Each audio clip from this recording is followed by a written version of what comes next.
কেন বারবার পিছিয়ে যাচ্ছে আন্তর্জাতিক ক্রিকেটে মোহাম্মদ শামির প্রত্যাবর্তন? রইল বড় আপডেট।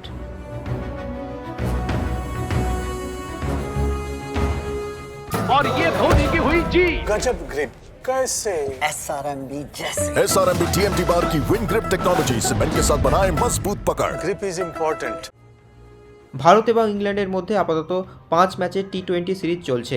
এই সিরিজের প্রথম দুটি ম্যাচ খেলা হয়ে গিয়েছে। এই সিরিজে ভারতীয় ক্রিকেট দলের অভিজ্ঞ পেসার মোহাম্মদ শামিকে স্কোয়াডে রাখা হয়েছে, যদিও প্রথম দুটি ম্যাচে তিনি প্রথম একাদশে সুযোগ পাননি। এ নিয়ে কৌতূহল অব্যাহত। এর ফলেই প্রশ্ন উঠেছে, তবে কি সম্পূর্ণ ফিট নন শামি? খবর অনুযায়ী মোহাম্মদ শামি বর্তমানে সম্পূর্ণ ফিট রয়েছেন। তার না খেলার কারণ সম্পূর্ণ অন্য। আসলে ইতিমধ্যেই চোট রয়েছে জসপ্রীত বুমরার। আদৌ তাকে চ্যাম্পিয়ন্স ট্রফিতে খেলতে দেখা যাবে কি না সেই বিষয়টা নিয়ে সন্দেহ রয়েছে। যদি বুমরা না খেলতে পারেন তবে সেই জায়গায় গুরুত্বপূর্ণ ভূমিকা পালন করতে হতে পারে মোহাম্মদ শামিকে। তাই তাকে নিয়ে কোনো ঝুঁকি নিতে নারাজ বোর্ড।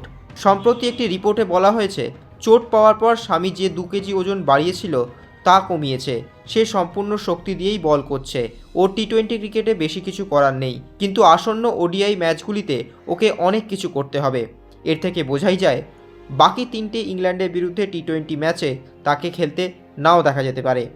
মোহাম্মদ শামি দেশের হয়ে শেষ ম্যাচ খেলেছিলেন 2023 বিশ্বকাপ ফাইনালে। তারপর থেকে চোটের সঙ্গে লড়াই শুরু হয় তার। অবশেষে 2024-এর শেষের দিকে বাংলার হয়ে বল হাতে ক্রিকেট মাঠে ফিরে আসেন তিনি। দুর্দান্ত পারফরমেন্স করে ফের একবার জাতীয় দলে সুযোগ করে নেন। তবে তাকে সামলে রেখে ব্যবহার করতে চাইছে ভারতীয় ক্রিকেট ম্যানেজমেন্ট। টি-20 ক্রিকেটে এমনিও শামিকে খুব বেশি খেলতে দেখা যায়নি, তাই তাকে ওডিআই ক্রিকেটে একেবারে মাঠে নামাতে চাইছে ম্যানেজমেন্ট। কারণ খুব স্পষ্ট, ম্যানেজমেন্ট চায় না চ্যাম্পিয়ন্স ট্রফির আগে আর কোনো খেলোয়াড় চোট পাক। বুমরাকে যদি না পাওয়া যায় তাহলে শামির উপরই ফোকাস করতে চাইছে ভারতীয় team management. Extra time.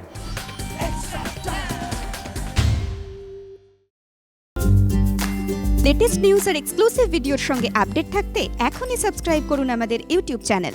Bell আইকনে ক্লিক করতে ভুলবেন না যেন।